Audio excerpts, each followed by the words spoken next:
Hey everybody, welcome back to another episode of A Gardener's Journey Homestead. I'm Barbara. I'm in zone 7B in the state of Tennessee, and y'all look at this. Look at this. Now if you're a real gardener, you already know what this means. That means I've been fooling with the tomatoes. I just got finished doing my weekly clipping and pruning, and so I have tomato tar hands. I just had to zone out, play some music, and just zoned out and went down both rows. So I got the tunnel done, but I still got to do the in-ground space. But I thought I would pause for a minute, that'll give me a break, and turn the camera on and give you guys the May tour for the high tunnel. If you're new here, we have 3 growing spaces that we grow in. So we have the high tunnel that I'm going to show you today. It's a 30 by 96. We have 6 raised beds, and then we have 5 rows in ground that are 45 feet long each. So it's a mixture of raised beds and in-ground gardening.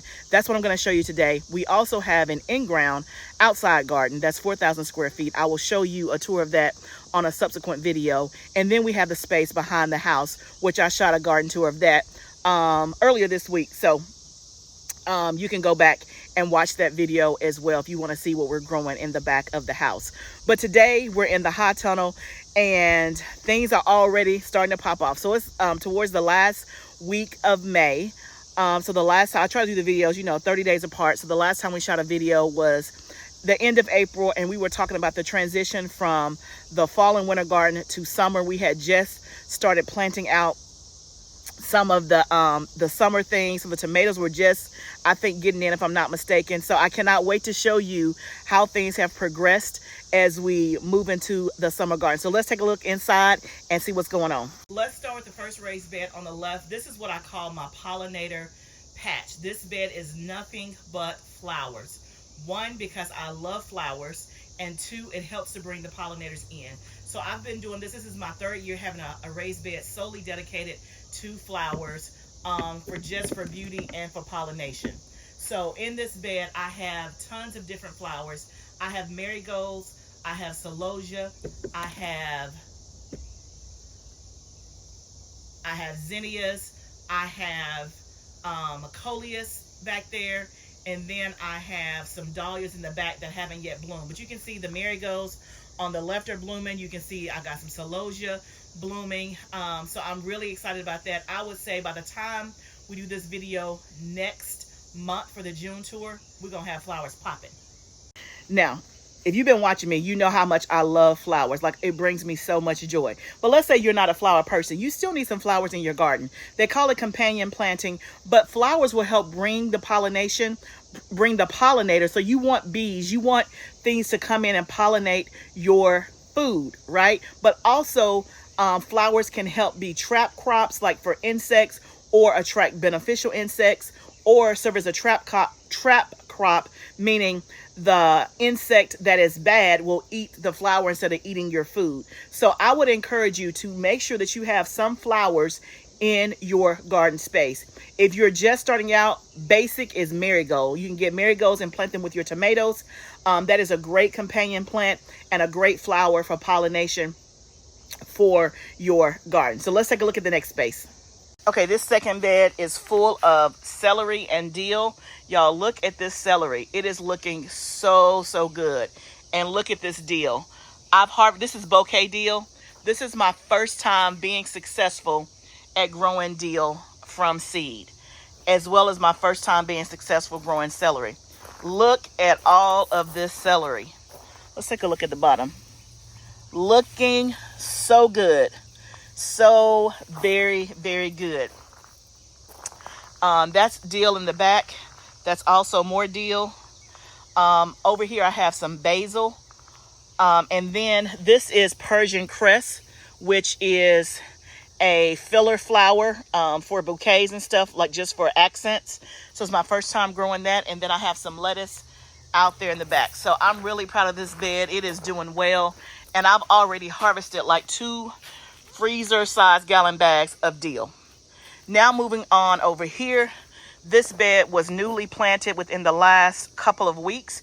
This is more of an herb bed, and I have some peppers in here as well. So that's some sage That is some lettuce that's growing, that's looking really, really good. That is parsley.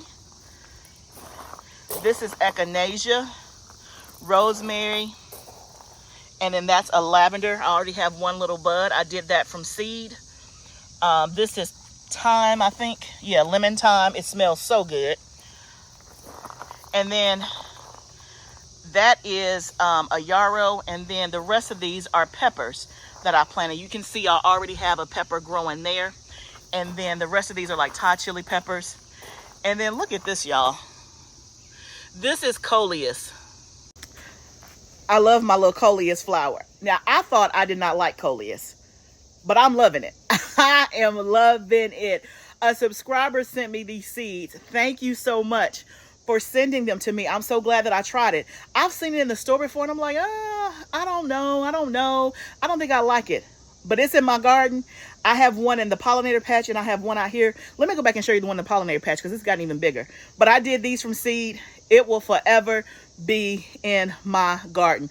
I'm a coleus fan. Now, I don't even know if they come in other colors, or they're just come in that one color. Let me show you the one in the Pollinator Patch. So if you've never done coleus before, get you some coleus seeds and put that in your garden. I just love that purple, that green. It's a pretty flower. Let me show you the other one. Look at that. Is that not gorgeous? Okay, so this container plant right here is strawberry mint, if I'm not mistaken. Let's see. No, orange mint. So it's doing well, smells good. This bed we got to redo was full of lettuce that bolted.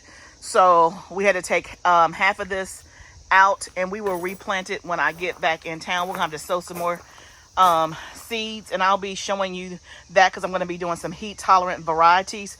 The ones that are still in there doing okay is the one that is heat tolerant, but everything else was not heat tolerant. So that bed has to be redone when I get back. This bed here, what you see that's bare right now are green beans that we planted that have not germinated yet. Well, you see one trying to germinate right there. I got to measure my drip lines. I got to get something to secure my drip line. And then the rest of this bed is peppers. And then I have a dill in the back. And then I have some celosia as well. Over here to this bed. Look at that pretty marigold. I think that's red mortarforth is what it's called for that type of marigold. Now let me pause right here and let's talk about these marigolds. Okay, here's what I want to say about the marigolds. I don't like marigolds. At least I thought I didn't, because all they have in those Home Depot stores is them little tied yellow marigolds. I don't like those. Do they serve the same purpose? They do. But y'all know I'm into beauty. I'm into looks. I'm into things that look good. That is a beautiful marigold. So that is another reason why it's important to get the skill of starting your own seeds, because you can have stuff that you cannot get in the store. In the store, they're only going to sell those yellow marigolds. That's all they're selling. And them orange ones. That's just plain. But that is a beautiful color. I think it's called red mortarforth. And there are so many different kinds of marigolds. That's just like my 2 cents. My 2 cents. You may think you don't like something, but when you grow it yourself, and you can get you some different colors, some different varieties, that is the ticket. That is the way to go. And my marigolds did extremely well. I started a lot from seed. The first round didn't do well, but when I did the second round, I had like almost 100% germination. I had so many marigolds, which is great because I used them all throughout my garden. So I remember 2 years ago, I had to go to Home Depot and buy those little yellow ones, you know, for $1.98 each. And I was like, I'm not doing this no more. I'm going to grow my own marigolds. And that's what I have been doing. And let me also tell you, that was one of my #1 sellers for plant sales. Flowers in general outsold the food 100%, which was very surprising to me.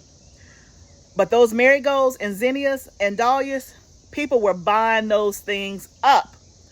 Get you some good marigolds. Don't be getting those ones at the store, okay? Okay. All right, let's keep going. Okay, so back to this bed.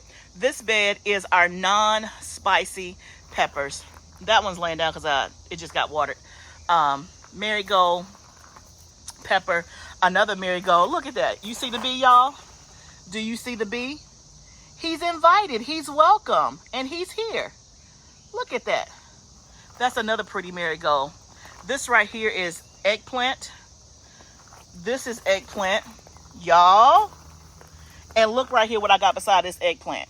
I have some peppermint in a container by the eggplant. And I'm going to tell you about that in a minute. And then these are peppers as well. So far, they are looking so good. There's a few things that I'm not going to say that I can't grow, but things that I have not been good at growing so far. And one of those is eggplant. Y'all have heard me talk about it if you've been here. And I'm not too mad about it because I like eggplant. But guess what? We don't love eggplant. So, but, you know, I like a challenge. This is the farthest. No, that's not true. It has come this far before, but it did not look that good at this stage. Usually by now, my eggplant, at least last year, it didn't even grow that big. It was just eaten up completely. This one is at least growing. It has a purple flower on it. And I really think it's because I have that peppermint. So a subscriber gave me the suggestion of putting peppermint near my eggplant because I kept having insect issues with eggplant in my zone. And y'all, it has worked. Now, I didn't want to put the peppermint in my raised bed because, you know, peppermint or anything in the mint family is invasive. It's going to take over. But all I've been doing is I have the peppermint in a pot and I water it because everything else, of course, is on drip irrigation. I water the pot, and I really believe that has something to do with it. It is keeping the pest away. So if you're in my zone and you have issues with eggplant, get you some peppermint or some kind of mint. I think any kind of mint will work, and put it next to your eggplant and see if it works. I can't remember which subscriber told me that, but thank you. Thank you. That's why I love y'all. I love this community because, again, we're all learning together. And y'all know I read every comment. I try to respond to every comment. I try my best to respond to every comment. Now, I don't know how long that's going to last, but for those who've been here, the OGs, you know, I try to communicate with you. So if a time that I don't, it's not a lack of love, it's just a lack of time. But thank you so much. I love the community. I love that you guys give comments and suggestions to not just help me, but to help other people in the group. Okay, let's keep going. Okay, so this is our metal raised bed. This is from Vigo Garden. We've had this one for about 3 years or so. In this bed, in the back, you see some Dusty Miller. And then the rest are herbs. We have basil, we have tarragon, we have thyme, and oregano. And we got a couple of flowers back there too. So it's just newly planted within the last week. And so far it is doing well. Okay, so remember, this is the bed where we had planted some stuff out and then it disappeared, got eaten or something. So this has been in here for about 4 or 5 days. So far, still good. So that's the comfrey. I don't know if that comfrey's gonna make it. To be honest, I did not dig it deep enough because the root was so big. And so you can see like it's kind of mounded. That was the best I could do, y'all. Best I could do. That's just a plant. I don't know. It serves no purpose except for it to be a plant and be pretty. That's some Thai basil. That is chamomile. That is thyme. Then I have a little baby eucalyptus there that I started from seed, and then more Thai basil. I'm not feeling this bed. I mean, it's okay, but it's not bringing me the joy that it needs to bring me. We're going to let it percolate for another few weeks, but we just may change this out. I don't know. I'm not liking the way it's looking. I don't know. There's nothing wrong with it. It's just, I don't know. Somehow it's not giving me the life and the joy that I want it to give me. So just stay tuned. Stay tuned. Let's go over here to our blueberry plants. Look at here, y'all. I got some blueberries coming. Little bitty blueberries. My first time growing blueberries. That's the only one that has blueberries. These two don't. They need to be watered. Y'all tell me, do blueberries like a lot of water or they are drought tolerant? Y'all let me know, because I don't even know. Okay, and then look at eucalyptus. Look at him showing out. This eucalyptus I grew from seed. This is its third year. It's third year. Let's go to the Inground space. So this first row on the left, remember this was cabbage row, and then we planted our cucumbers. That's a marigold there. That ain't your traditional yellow. That's like a mixed. And then here are our cucumbers. We're already getting some flowers. which means flowers equal fruit. That means we're going to get some cucumbers. You can already see it kind of forming. Let me see. You can see it forming there. So that's good. So all along this row is cucumbers until we get to here. This is the paprika. It looks rather large. Like, I didn't expect it to be that big. Really surprising. This is my first time growing it. So we're just going to let it do its thing and see what happens. Is that paprika or pimento? Let me look at the tag, y'all. Yep, that's paprika. And then the rest of these are jalapeno peppers. And we're already getting some fruit. Y'all, I picked 5 good-sized jalapeno peppers just the other day. Okay. So the second and third row, the middle row and the right row are all tomatoes interplanted with like basil and marigold. So there's some marigold growing right there. But all of these are tomatoes. These are the ones that I just pruned. So you can see some of my debris in the walkway. But these are the ones that I just pruned. These things look so good and healthy. Let me get you a close-up. And they're pretty tall. Pretty tall. They are growing very, very nicely. Now, it don't look like I pruned, but you should be able to see. Like, you see all that open airflow where I pruned the bottom? That's what you want. Open airflow. You can see along the bottom. We have flowers, which means we're going to have some tomatoes soon. But then we also have some tomatoes down here. Let's see. There's one right there. And then we got a cluster. There's some there. There. So all of these, not all of these, but most of these have some tomatoes on them. Okay, so moving on to this side, these 2 rows are all peppers, all bell peppers. And look at this right here. Do you see that? It's on its way. It's halfway there. And then look at this one. It's 75% there in terms of size. So it just needs to change colors. But this whole row is peppers.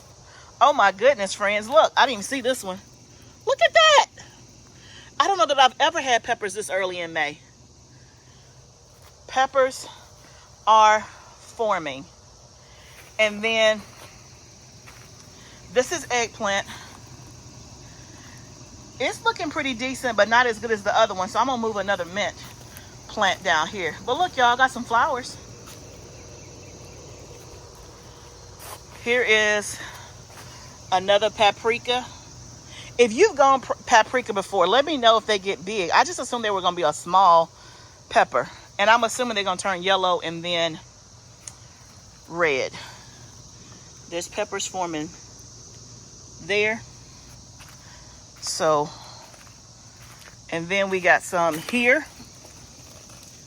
Look at that. That's probably a giant Marconi. I gotta go back and look at my tags. But pretty much this whole row, peppers. I harvested this, it's growing back. We're gonna let it keep doing its thing. Y'all, we are well on our way. I'm very, very pleased with the progress. I gotta go back and watch my own video of my May garden tour last year, but I'm almost positive I did not have peppers. It definitely not bell peppers that size. I might have had jalapenos because jalapenos are pretty quick, but I don't think I did at the end of May. I'm gonna go back and look. But either way, I'm very pleased with the progress. Everything is looking really, really good. I feel blessed and grateful. I fertilized earlier this week in here, and so if you're new watching me, I try to fertilize every single week. Now, am I perfect at it? I'm not, but last year I did a pretty good job. There might have been a couple of weeks in between on some of them, but for the most part, I fertilized regularly, and that shows up in my harvest and how my plants look. So make sure that you're fertilizing. You got to feed your soil. You can't just plant it and forget it. So in terms of, and I've showed my regimen before about how I fertilize, but the two main things that I use are Ultra every single week, which is by Agro Grow. And then I use a product called Regalia, which is helps build up a plant's immune system. Is basically what it does. I try to use those pretty much every single week. Now I will add in other stuff because I'm always trying new products. So I will do worm castings, like a worm tea. I will do Fox Farm has a fertilizer that I use. What else? Rev is one that I use. So I have several fertilizers that I use depending on what's going on and what I need. But Ultra is a pretty much standard. So Ultra is like a probiotic for your plants. So what it does is it helps the plants uptake the nutrients that you're feeding it. So Ultra is not a fertilizer. It is more of a plant probiotic. So let me rephrase that. So I'm doing the Ultra and the Regalias. That's just like plant maintenance. And then fertilizers, I'm doing worm tea. There's one by Fox Farm. There's one that's by worm castings. Oh, rev.com, which I've showed you before. And then if my plant is showing some signs of something that it needs, like nitrogen or phosphorus, then I will supplement with that. For the most part. Normally at the beginning of each season, I fertilize with calcium on my first feeding of the summer. And calcium helps your plants also uptake. But my soil test showed me high in calcium. So I did not do that this year. That's why it's important to get a soil test. I have videos on soil testing. It is important. Otherwise, you're shooting in the dark. You in the dark. You in the dark. Get you some information, and then you know how to amend and give your plants, your soil, what it needs. Let me show you a product that I just found a couple of weeks ago. Which is great. So let me go grab it and then I'm going to talk to you about that. Okay. So I love Fox Farm products. They also make the potting soil Happy Frog.